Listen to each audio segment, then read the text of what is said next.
नमस्कार साथियों, आपके अपने YouTube channel math bye Shubham sir में आपका स्वागत है। हम लोग मैथ में पढ़ रहे हैं पार्टनरशिप की हम लोगों ने एक क्लास देख ली है, जिसमें पार्टनरशिप की कुछ बेसिक चीज़ें और उसके कुछ बेसिक क्वेश्चन देख लिए थे। हम लोग आज उसकी दूसरी क्लास देखेंगे। कुछ इंपॉर्टेंट क्वेश्चन आपके सामने लेके आए हैं, तो एक एक करके देखते हैं और प्रश्नों को हल करते हैं। चलिए प्रारंभ करते हैं आज की क्लास। आज का पहला क्वेश्चन है, सुमन साक्षी तथा मयंक एक साझेदारी करते हैं। सुमन साक्षी से 5 गुना और साक्षी मयंक से निवेश का 3/5 भाग निवेश करता है। वर्ष के अंत में कुल 23,000 रुपये का लाभ अर्जित हुआ, तो साक्षी का भाग ज्ञात कीजिए। देखो, 3 लोग हैं पार्टनरशिप में। एक का नाम क्या है? सुमन है, एक का नाम साक्षी और एक का नाम मयंक है। हमने पार्टनरशिप में आपको एक फार्मूला बताया था, और वो फार्मूला क्या था? जो प्रॉफिट होगा वो हमेशा बराबर होगा इन्वेस्टमेंट इनटू टाइम के बराबर। प्रॉफिट बराबर इन्वेस्टमेंट इनटू टाइम।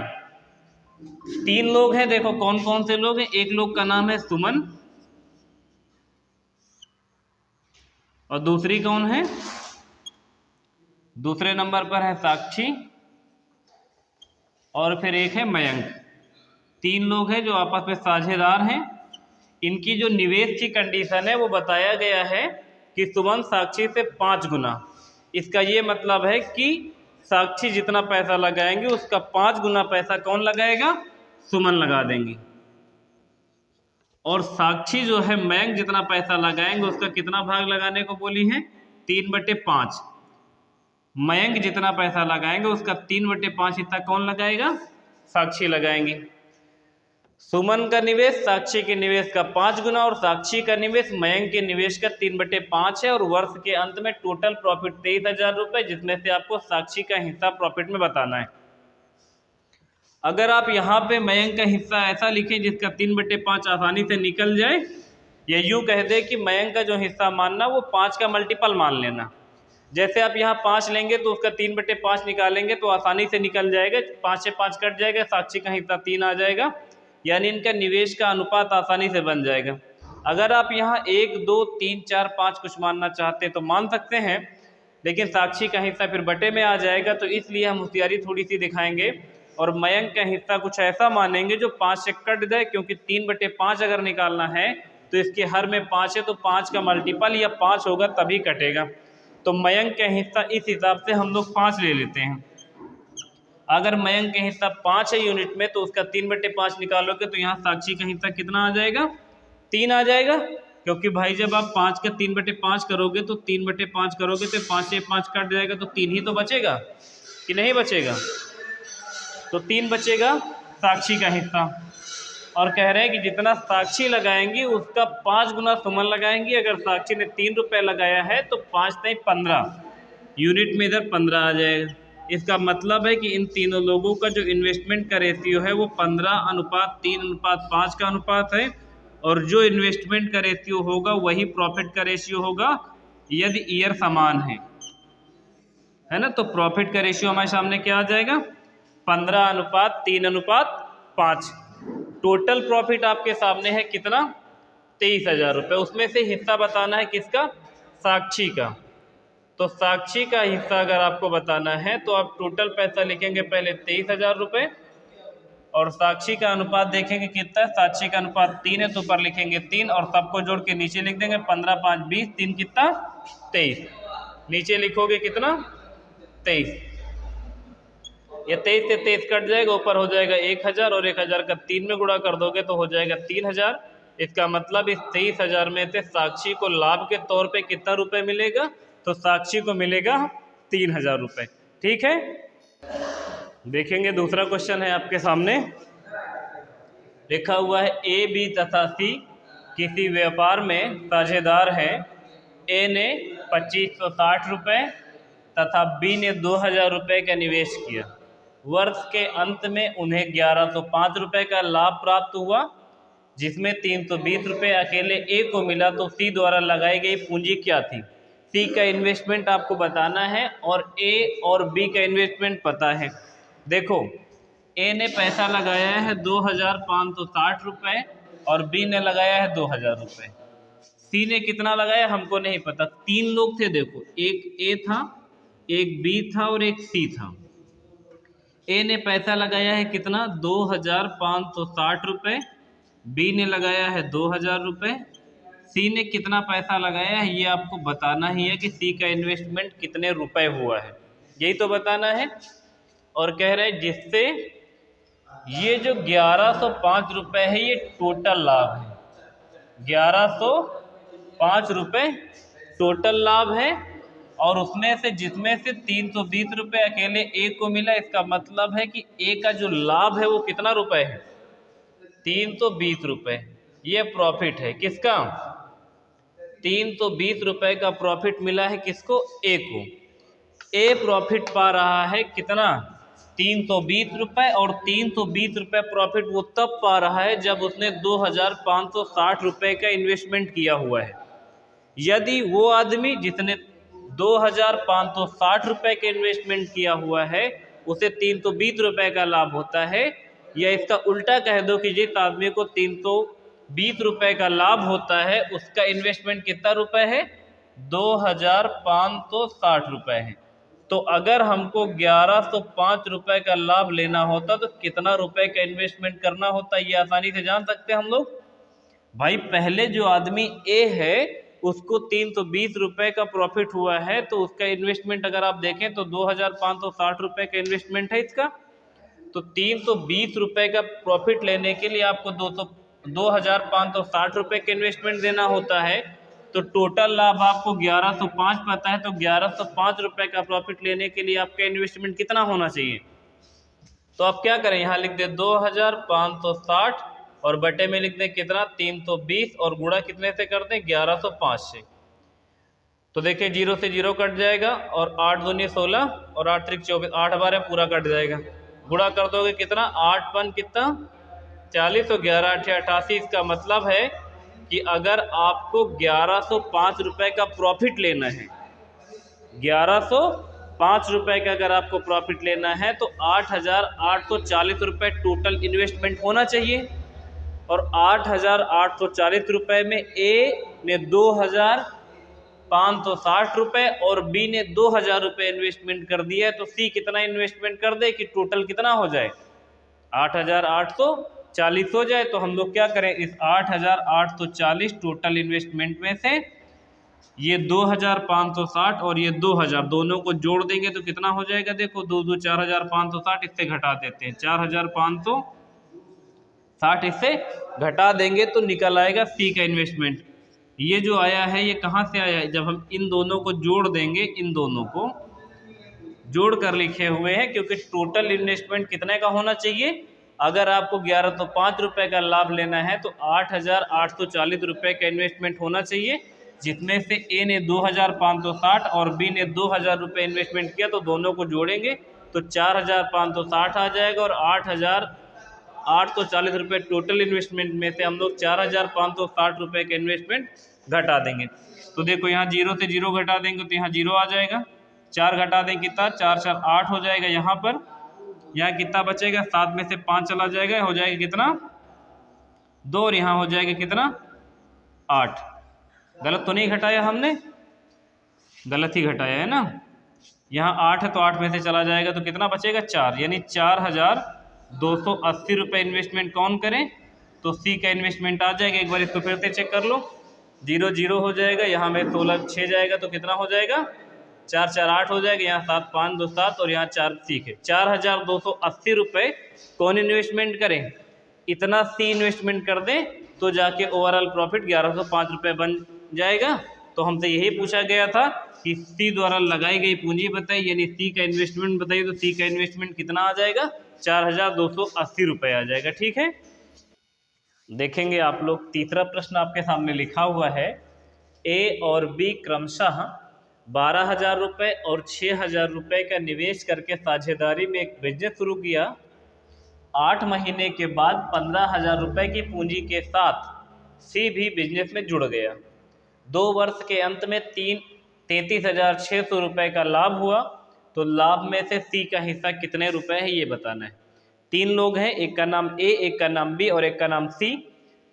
ए ने 12,000 रुपये लगाया पहले, फिर बी ने 6,000 लगाया, और उसके 8 महीने बाद सी आया और सी अपने साथ पैसा लेके आया 15,000 रुपये। ए का पैसा कितना है 12,000 रुपये, बी ने कितना इन्वेस्टमेंट किया 6,000 रुपये, और सी ने 15,000 इन्वेस्टमेंट किया, लेकिन ये आया 8 महीने के बिजनेस में 8 महीने के बाद, और 2 वर्ष के बाद टोटल जो प्रॉफिट हुआ है वो कितना हुआ है 33,600 रुपये। तो उस 33,600 रुपये में से सी का लाभ में हिस्सा कितने रुपए बनेगा ये आप लोग को बताना है। देखो 3 साझेदार हैं, एक का नाम ए है, एक का नाम बी है, एक का नाम सी है। ए प्रारंभ से था 12,000 रुपये लेके बिजनेस में आया था, बी भी प्रारंभ से था 6,000 रुपये लेके बिजनेस में आया था, सी ने क्या किया 15,000 रुपये लेकर तो आया है, लेकिन ये 8 महीने बाद आया है बिजनेस में। 8 महीने बाद में आने का क्या मतलब है, टोटल 2 साल का लाभ तुमको 33,600 रुपये दिया है, और सी आया है बिजनेस में 8 महीने के बाद, और 1 साल में होता है 12 महीने, तो 2 साल में हो जाएगा 24 महीने। 2 साल में 24 महीने, तो इसका मतलब है कि पहला वाला जो है ए जो है ये पूरे के पूरे 24 महीना बिजनेस में रहा होगा, तो इसमें 24 से गुणा कर दो, क्योंकि ये शुरू से लेके लास्ट तक था और टोटल 2 साल की बात कही गई है। और हमने आपको ये बता रखा है कि जो प्रॉफिट का रेशियो होता है इन्वेस्टमेंट इनटू टाइम के बराबर होता है।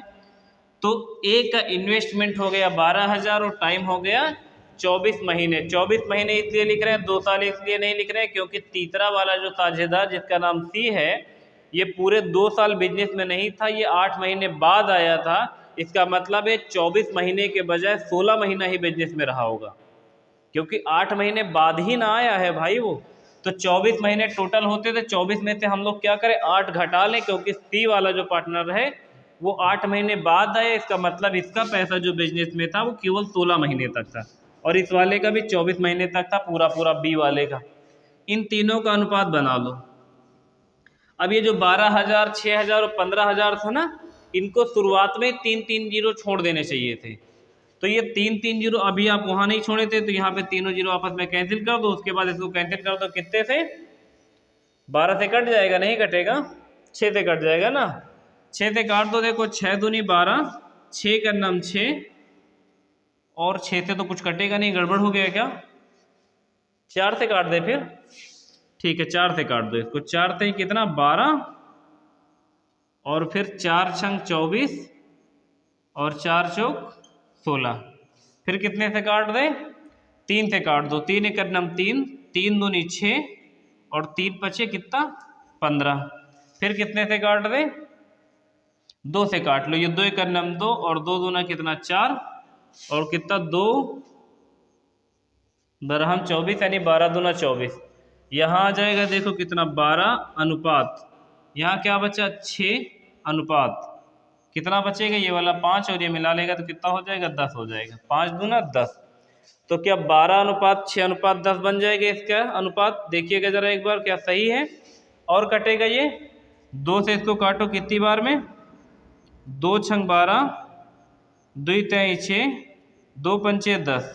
एक बार इसको अनुपात चेक करिए, क्या अनुपात यही बनेगा, किसका हिस्सा आपसे पूछा गया था, सी का हिस्सा, क्या 6 अनुपात 3 अनुपात 5 बन जाएगा। तो इसका ये जो अनुपात है ये इन्वेस्टमेंट का अनुपात है, और यही अनुपात काहे का है, इन्वेस्टमेंट इनटू टाइम कर दिया था मैंने, तो ये प्रॉफिट का अनुपात बन गया 6 अनुपात 3 अनुपात 5 के अनुपात में इनके बीच का प्रॉफिट बटेगा। और टोटल प्रॉफिट आपको बताया गया है 33,600, और उसमें से पूछा गया किसका हिस्सा, सी का हिस्सा पूछा गया है। तो टोटल प्रॉफिट में सी का हिस्सा आप कैसे निकालोगे, देखो सी का जो हिस्सा है, टोटल प्रॉफिट पहले लिख देते हैं कितना 33,600, और बताना है सी का हिस्सा, तो सी का अनुपात ऊपर लिखो 5, और नीचे कितना लिख दो, देखो 6 4 10, 10 3 13, कितना 14, 14 से इसको काटो, 14 दूना कितना 14 दूना 28, 29 30, 3 2 5, 14 चौको 56, और ये डबल जीरो 5 से गुणा कर दोगे, डबल जीरो पहले लगा लो, 5 चौको 20, कैरी बचेगा 2, और 5 दूनी 10, 2 12। इसका मतलब है कि 33,600 रुपये में से लाभ के तौर पर सी को कितना पैसा मिलेगा, सी को मिलेगा 12,000 रुपये। समझ में आ गया होगा आपको। इस प्रश्न का सही उत्तर कितना आएगा, 12,000 रुपये सी को मिलेगा लाभ के तौर पर। ठीक है, अगला प्रश्न है आपके सामने, देखेंगे 4 नंबर प्रश्न है। एक्स और वाई ने एक व्यवसाय प्रारंभ किया। एक्स ने 8,000 रुपये निवेश किया और वाई ने 10,000 रुपये निवेश किया। 6 महीने बाद जेड भी 6,000 रुपये के निवेश के साथ उस व्यवसाय में शामिल हो गया। यदि 3 वर्षों में 9,660 रुपये का लाभ होता है तो लाभ में जेड का हिस्सा, आपको जेड का प्रॉफिट बताना है। बिल्कुल सेम प्रश्न है, इससे पहले वाला जैसा हम लोगों ने किया था सेम वैसा ये वाला भी है ना, इससे पहले वाला जो किया था। 3 लोग हैं देखो, एक्स है, वाई है और जेड है। एक्स ने कितना पैसा लगाया है, देखो एक्स का निवेश है 8,000 रुपये और जेड का एक्स के बाद वाई का निवेश है 10,000 रुपये और जेड का निवेश है 6,000। 8,000, 10,000, 6,000 तो सबके 3-3 जीरो छोड़ देते, एक्स का लिख देते 8,000 का 8, वाई में लिख देते 10,000 का 10 और जेड में लिख देते 6,000 का 6। अभी देखो तुम्हारे सामने 3 वर्षों में जो लाभ प्राप्त हुआ है, 3 वर्षों का लाभ आपको दिया गया है 9,660 रुपये। कितने सालों का प्रॉफिट है ये, 3 सालों का प्रॉफिट है, जिसमें से जो जेड पार्टनर है वो 6 महीने बाद आया है। 6 महीने बाद आने का मतलब, और टोटल प्रॉफिट तुम्हारे सामने 3 साल का है, तो इसका मतलब है 12 × 36, इधर 36 से गुणा करो, इधर भी 36 से करो, और 36 से इसलिए कर रहे हैं कि तीसरा वाला व्यक्ति वर्ष में नहीं महीने में काउंट करना पड़ेगा, तो सबको महीने में लिख दिया जितना टाइम था ना। तो 36 में से 6 घटा दो, क्योंकि 6 महीने बाद जेड आया था और टोटल 3 साल हैं, 1 साल में 12 महीने, तो 12 से 36 महीने, 36 महीने टोटल बनते, जिसमें से जेड जो है 6 महीने बाद आया था। इसका मतलब इसका जो पैसा था वो बिजनेस में केवल कितने महीने तक था, 30 महीने तक था, तो 30 से गुणा कर दें। तो पहले वाले का इन्वेस्टमेंट, फिर पहले वाले का टाइम, दूसरे वाले का इन्वेस्टमेंट उसका टाइम, तीसरे वाले जेड का इन्वेस्टमेंट और टाइम। ये 6,000, ये 10,000, ये 8,000 था, सबका 3-3 जीरो पहले ही कॉमन था तो छोड़ दिया।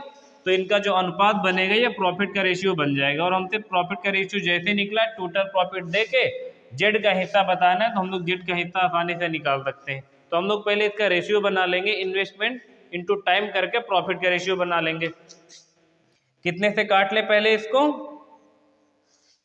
6 से काट ले, 6 का नम 6, 6 छंग 36, 6 छंग 36, फिर कितने से काटे, 6 का नम 6, 6 का नम 6 और 6 पंचे कितना 30, और यहाँ आ जाएगा देखो कितना, ये 8:10:5 का अनुपात बनेगा, यानी x अनुपात y अनुपात z जो पैसा बांटेंगे वो 8:10:, तो कितना हो जाएगा 10, 18, 19, 20, 23 बनेगा टोटल योग। टोटल प्रॉफिट पहले देखो कितना, टोटल प्रॉफिट में बताना जेड का हिस्सा, जेड का हिस्सा बताना है लाभ में से। टोटल लाभ आपको पता है कितना है, टोटल लाभ है 9660, यानी 9,660 रुपये। हिस्सा बताना है जेड का, तो जेड का अनुपात कितना है 5, जो कि ऊपर लिख देंगे, और इनको जोड़ेंगे तो 10, 8, 18, 5, 23, तो नीचे लिख देंगे 23। अब 23 से इसको काटेंगे तो 23 के पढ़ा से कितनी बार जाएगा, 23 दूना 46, 23 चौको कितना होगा 92, 3 चौक 12 की तो कैरी आएगा 1, और 4 दूना 8, 1 9, तो 23 से काटो इसको, 23 चौको हो जाएगा 92, और बचेगा कितना 4, और 23 दूना कितना 46, और 1 जीरो ये वाला, 23 चौको 92 और 23 दूना 46। हाँ ठीक है, 5 से गुणा कर देंगे तो 1 जीरो पहले, 5 दूनी 10, जीरो कैरी 1, और 5 चौको 20, 1 21। इसका मतलब ये है कि 9,660 रुपये के टोटल लाभ में से यदि आपसे जेड का हिस्सा पूछा जाए प्रॉफिट के तौर पे तो कितना आएगा 2100 आएगा। यदि इसी जगह वाई का हिस्सा पूछा गया होता तो 5 की जगह 10 कर लेते, और अगर उसी जगह एक्स का हिस्सा पूछे होते टोटल प्रॉफिट में से तो उस जगह पे 8 कर लेते। ये टोटल प्रॉफिट था 9,660 रुपये, इसलिए तीनों अनुपातों को जोड़कर हमने नीचे लिखा है। अगर किसी एक आदमी का प्रॉफिट पता होता तो उस आदमी का प्रॉफिट उसके नीचे रख लिए होते। तो टोटल प्रॉफिट को जितना हुआ था उसको हमने 8:10:5 के अनुपात में बांटना था और हमसे जेड का हिस्सा पूछा गया था, तो मैंने 5 यूनिट की वैल्यू निकाल दी। 23 यूनिट की वैल्यू हमारे सामने आ रही थी 9,660, तो 5 यूनिट की वैल्यू कितनी बनेगी? 21,000 रुपये। तो आपके प्रश्न का सही उत्तर और जेड का लाभ में हिस्सा 2100 रुपये बनेगा। अगला क्वेश्चन है आपके सामने, देखिए 5 नंबर लिखा हुआ है, ए और बी साझे का कार्य 5:6 के अनुपात में पूंजी लगा के कर रहे हैं। 8 महीने के बाद ए अपने इस कार्य से हट लेता है या हट जाता है। यदि उन्होंने 5:9 के अनुपात में लाभ पाया हो तो बी ने अपनी पूंजी कितने महीने तक लगाकर रखी। देखो 3 चीज़ें आपको बहुत ध्यान से समझनी है और 3 ही चीज़ें इस चैप्टर में बार बार हम आपको बता रहे हैं कि आप सिर्फ 3 चीज़ों पर फोकस कर लें। प्रॉफिट बराबर इन्वेस्टमेंट इनटू टाइम, पूरा चैप्टर सिर्फ इन्हीं 3 बात पे निर्भर है। 2 लोग थे, देखो एक लोग था ए, एक लोग थे कौन? बी। इधर लिख लो इन्वेस्टमेंट, फिर लिख लो टाइम और बराबर में लिख लो प्रॉफिट। इस चीज़ को एक बार ज़रा आप लोग ध्यान से समझ लो। अगर आपके पास इन्वेस्टमेंट का रेशियो पता है 5:6, तो इन्वेस्टमेंट का रेशियो कितना लिख दो? 5:6 लिख दो। और लास्ट में आपको प्रॉफिट का रेशियो पता है कितना? 5:9। अब देखो एक चीज़, अगर मान लो एक एग्जाम्पल पहले देखते हैं, उसके बाद इस प्रश्न को समझते हैं। मान लो अगर ए और बी के इन्वेस्टमेंट, इस चीज़ को ध्यान से समझो, आई का मतलब इन्वेस्टमेंट लिख दो, फिर टाइम लिख दो, फिर लिख दो प्रॉफिट। इन दोनों चीज़ों को ध्यान से समझो। यदि ए और बी का जो इन्वेस्टमेंट है, अगर मान लेते हैं ये 2:3 के अनुपात में था, ये इन्वेस्टमेंट का रेशियो है, और जो टाइम का रेशियो है वो 4:5 के अनुपात में था, तो जो प्रॉफिट था वो कितना हो जाता? 4 दूना कितना हो जाता? 8 हो जाता। और यहाँ कितना हो जाता? 5 से 15 हो जाता है। इसका मतलब जो उनका प्रॉफिट होता वो 8:15 के अनुपात में बटा होता। यदि इन्वेस्टमेंट का रेशियो 2:3 और जो टाइम का रेशियो है यानी अनुपात जो है वो 4:5 है, तो जो प्रॉफिट होगा उनके बीच में वो काहे में बटेगा? 8:15 के अनुपात में बटेगा। अगर मान लो आपके सामने ये अनुपात हम हटा दें, टाइम का रेशियो आपको ना पता हो और आपको पता हो जाए इन्वेस्टमेंट का रेशियो और प्रॉफिट का रेशियो, तो अगर आपको टाइम का रेशियो जानना है तो क्या कर दे? प्रॉफिट वाले रेशियो को 2 से भाग कर दे, तो 2 चौको 8 हो जाएगा और 3 पचे 15 हो जाएगा। तो क्या आपको टाइम का रेशियो नहीं मिल जाएगा? और यदि आपको टाइम का रेशियो पता है, आप इन्वेस्टमेंट का रेशियो नहीं पता है और प्रॉफिट का पता है, तो आप 4 से भाग कर देते हो, तो 4 दूनी 8 हो जाता और 5 से कितना हो जाता? 15 हो जाता। हम सिर्फ ये बताना चाह रहे हैं कि यदि आप अनुपात जो प्रॉफिट वाला रेशियो होगा उसको अगर आप टाइम वाले रेशियो से भाग करेंगे तो इन्वेस्टमेंट आएगा, और अगर प्रॉफिट को इन्वेस्टमेंट से भाग करेंगे तो टाइम आएगा। तो इस तरह से देखो आपके सामने यहाँ इन्वेस्टमेंट 5 और 6 के अनुपात में है और प्रॉफिट 5:9 के अनुपात में है। तो 5 से काटोगे तो 5 एक नाम 5 हो जाएगा, ये वाला 5 ऊपर रखना है, ठीक है। 5/5 करोगे तो टाइम का रेशियो यहाँ 1 आएगा। यहाँ पे 9 को 6 से काटोगे तो कटेगा नहीं, तो क्या आएगा? 9/6 आ जाएगा। तो ये अनुपात यही तो बनेगा, 1 अनुपात और बराबर में कितना? 9/6। इसको अगर और सरल करना चाहते हो तो इधर 6 से गुणा करा के 6:9 कर सकते हो, लेकिन ज़रूरत नहीं है। ऐसे ही समझ लो कि 1:9/6 है और तुमको बताया गया है कि ए का पैसा बिजनेस में कितने दिन तक था, तो ए ने अपना पैसा 8 महीने तक रखा है और ए का टाइम का रेशियो कितना है? 1, यानी जो 1 बराबर है वो कितने के बराबर? 8 माह के बराबर है। यदि 1 यूनिट की वैल्यू 8 माह के बराबर है तो बी का पैसा तो 9/6 यूनिट तक था, तो 9/6 की वैल्यू बतानी है, तो 8/1 गुणे में कर लोगे 9/6, 3 से काट लेते हैं, 2 से काट दें, 2 3 6 और 2 चौको 8 और 3 से काटोगे 3 3 का 9, तो 3 चौक 12। इसका मतलब है कि बी का पैसा बिजनेस में कितने दिन तक था? तो बी का बिजनेस में पैसा था 12 महीने तक, ये कह दो 1 साल तक। समझ पाए हो बात को आप? अगर नहीं समझ पाए हो तो हम नेक्स्ट क्वेश्चन जो बताएंगे बिल्कुल ऐसा ही बताएंगे, उसको जरूर समझ लीजिएगा, ठीक है। फिलहाल इस वाले प्रश्न का आंसर आएगा 12 महीने। अगला क्वेश्चन है बिल्कुल पिछले क्वेश्चन की तरह है, देखिएगा 6 नंबर क्वेश्चन क्या लिखा हुआ है। लिखा हुआ पी और क्यू ने एक व्यवसाय में 5:13 के अनुपात में निवेश किया। क्यू ने 6 महीने के बाद अपनी पूंजी निकाल ली। उन्होंने अपना लाभ 25:26 के अनुपात में साझा किया। पी की राशि को कितने समय तक उपयोग में लाया गया या उपयोग किया गया। सेम वैसा ही क्वेश्चन है जैसा हम लोगों ने इससे पहले वाला क्वेश्चन किया था।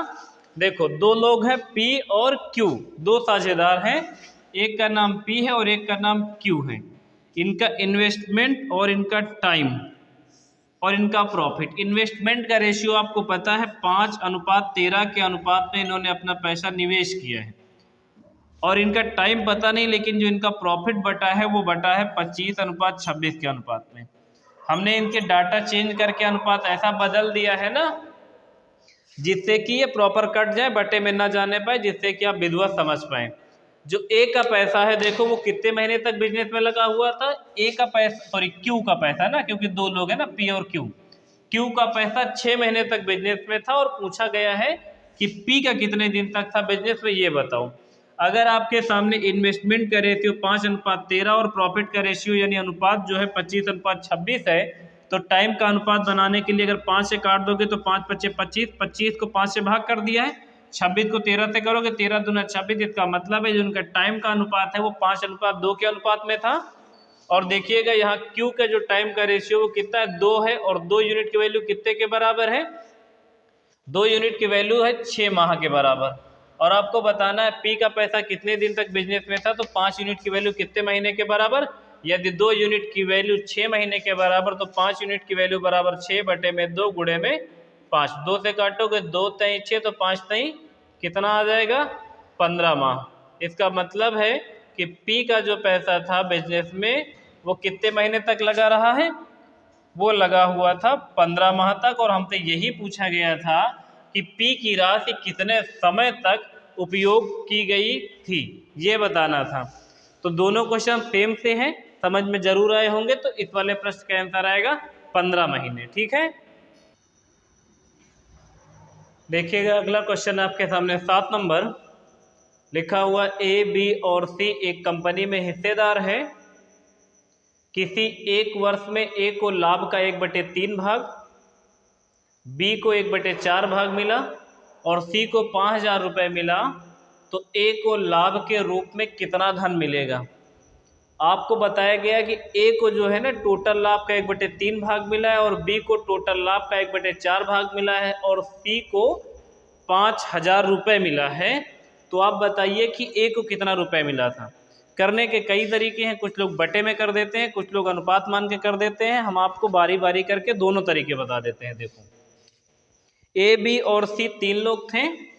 ए को मिला है लाभ का कितना, 1/3 भाग, और बी को लाभ का मिला है 1/4 भाग, और सी को मिला है 5,000। अगर सी को 5,000 रुपये मिला है तो 5,000 को भी आप किनारे रखो, आप बटे में ये बताओ कि सी का हिस्सा कितना होगा। ए को मिल गया है 1/3, बी को मिल गया है 1/4, तो सी को कितना मिलेगा। अगर आप सी का हिस्सा जानना चाहते हो और बटे वाले तरीके से ही करना चाहते हो, तो इन दोनों को जोड़कर 1 से घटा दीजिए, क्योंकि बटे में जो गिनती है वो कितना, टोटल 1 रुपये या 1 यूनिट मान सकते हो कि टोटल प्रॉफिट 1 है। इन दोनों को जोड़कर अगर 1 से घटा दिया जाए तो सी का लाभ पता चल जाएगा। इसका मतलब सी का प्रॉफिट जानने के लिए आपको घटाना होगा 1 से किसको, 1/3 को, और प्लस में 1/4 को जोड़कर। दोनों को जोड़ेंगे देख कितना हो जाएगा, 3 चौक हो जाएगा 12, और 4 3 हो जाएगा 7। जोड़ देंगे तो ये गुणा करके 1 से देंगे घटा इसको, तो 12 का नाम 12, घटा देंगे तो 7 5 12, यानी 5/12 होगा वो किसका हिस्सा आ जाएगा, 5/12 हिस्सा आएगा सी का। और 5/12 की वैल्यू ही है 5,000, क्योंकि सी का हिस्सा आपको पता है। तो यदि 5,000 जो है ये 5,000 किसकी वैल्यू है, 5,000 वैल्यू है 5/12 की, और आपको हिस्सा बताना है किसका, ए का, यानी 1/3 की वैल्यू बतानी है। तो इसको सॉल्व कर दो, लिखो 5,000 और ये 12 पलट के ऊपर आ जाएगा, तो गुणे में लिखो 12, बटे में रह जाएगा ये 5, और गुणे में रह जाएगा 1/3। 5 से ये वाला 5 काट दो और 3 से काट दो, 3 चौक कितना 12, गुणा कर दोगे तो इसका मतलब है ए को लाभ के तौर पे कितना रुपए मिलेगा, 4,000 रुपये मिलेगा। एक तरीका तो ये है, आप बटे में मान के ऐसे कर लो। या अगर आप बटे में जोड़ना घटाना आपको थोड़ा सा कठिन लगता है, तो इसका एक दूसरा तरीका, सबसे आसान तरीका वही है, और उसको आप ज़रूर सीख लीजिए, क्योंकि ये बटे वाला जो तरीका हमने आपको बताया है ये तो आपकी बुक में दिया ही है ना। दूसरा तरीका देखो इसको करने का ये था, अगर आप ध्यान से देखें तो ए को मिला 1/3 भाग और बी को मिला 1/4 भाग, तो कोई ऐसी डिजिट मानो जिसका 1/3 आसानी से निकल जाए और उसका 1/4 आसानी से निकल जाए। तो हम लोग करते क्या कि कुल लाभ जो है वो मान लेते हैं 3 और 4 का मल्टीपल, हम लोग कुल लाभ मान लेते हैं 12 यूनिट। जो कुल लाभ है वो मान लेते हैं 12 यूनिट, है ना। अच्छा 12 ही क्यों माना, क्योंकि ऐसी संख्या माननी जिसका 1/3 और जिसका 1/4 आसानी से निकाला जा सके। जरूरी नहीं है कि आप 12 माने, हो सकता है आपके दिमाग में 24 चल रहा हो, या ऐसी कोई भी संख्या जो 3 और 4 दोनों से कटे आप मान सकते हो। 12 मान सकते हो, 24 मान सकते हो, 48 मान सकते हो, है ना। बस 3 और 4 से कटनी चाहिए। तो अगर पहले वाले का हिस्सा निकालोगे तो 12 के 1/3 निकालोगे तो कितना आ जाएगा, 4 यूनिट आ जाएगा। भाई 12 का 1/3 करोगे तो 12 गुणे 1/3, 3 से काटोगे 3 चौक 12 और 4 से काटोगे तो कितना, 4 3 12। और अगर ए को 4 यूनिट मिल गए, बी को मिल गए 3 यूनिट, दोनों को जोड़ोगे तो 4 5 6 7 यूनिट हो गया। अब 12 में से 7 घटा दोगे तो बचेगा कितना यूनिट, 5 यूनिट इधर बच जाएगा। बस 5 यूनिट इधर लिख दो, क्योंकि तीनों लोग को मिला के टोटल 12 यूनिट माना था। अब ये 5 वैल्यू कितने के बराबर, जो 5 यूनिट की जो वैल्यू है ये बराबर है 5000 के। 5 यूनिट की वैल्यू यदि 5000 तो 4 यूनिट की वैल्यू बतानी, क्योंकि ए का लाभ बताना है, टोटल लाभ नहीं बताना है। यदि हमको टोटल लाभ बताना होता तो 5 4 9 और 3 कितना 12, तो 12 यूनिट की वैल्यू निकालते। यदि हमसे ए का लाभ पूछा गया तो 5 यूनिट की वैल्यू 5000 के बराबर इसलिए कर रहे हैं क्योंकि सी को लाभ के तौर पे 5000 मिला है, तो 5 यूनिट की वैल्यू 5000 के बराबर, तो 4 यूनिट की वैल्यू आसानी से कितनी आ जाएगी, 4000 आ जाएगी, है ना। तो हमसे ऐसे भी पूछा जा सकता था, और इस तरीके से करते तो ज़्यादा आसान होता, और ये तरीका आप लोग सीख लेंगे तो बहुत अच्छा रहेगा। तो समझ में आया होगा, बहुत आसान था तरीका। इसको ऐसे भी अच्छा, ये जो ऐसे लिख दिए ये दिक्कत हो रहा है, इसको ऐसे लिख देते, क्या इसमें जा रहा था। 5 यूनिट 5 के बराबर, तो 4 यूनिट की वैल्यू जानना है तो लिखो 5000 को 5 से भाग करोगे और फिर 4 से गुणा करोगे, फिर तो वही आएगा, 5 से 5 कट जाएगा। 1000 को 4 से गुणा कर देंगे तो प्रश्न का सही उत्तर कितना आ जाएगा, 4000 आ जाएगा। तो प्रश्न का सही उत्तर कितना आ जाएगा, 4000। ठीक है,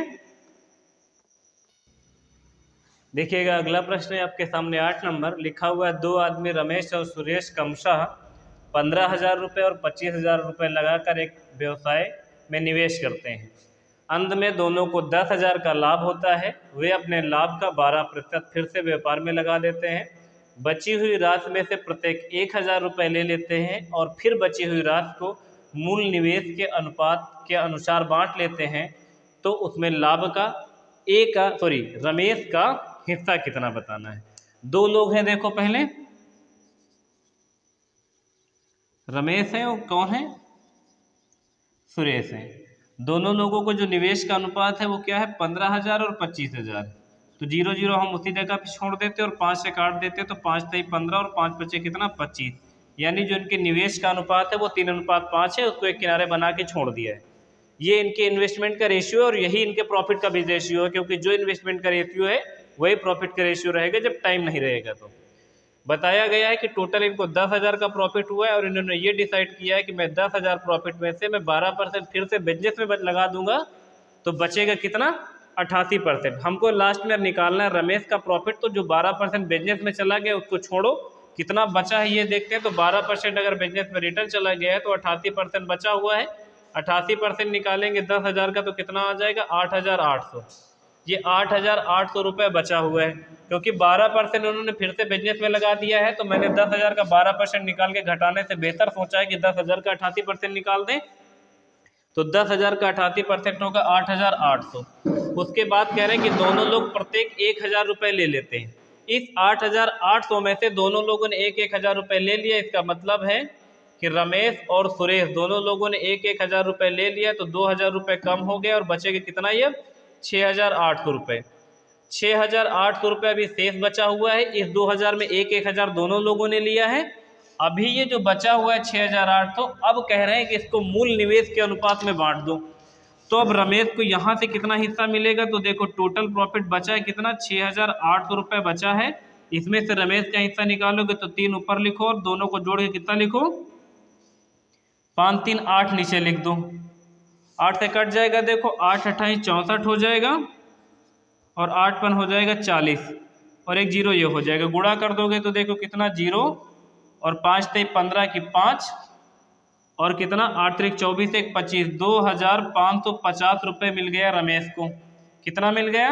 2025 50 ना, 2550 रुपये यहाँ से मिल गया है। और ये 1000 रुपये प्रारंभ में ले चुके थे, तो ये वाला 1000 भी इसमें जोड़ दीजिए। दोनों को जोड़ देंगे तो कितना आ जाएगा? दोनों को जोड़ने के बाद आ जाएगा 3550 रुपये।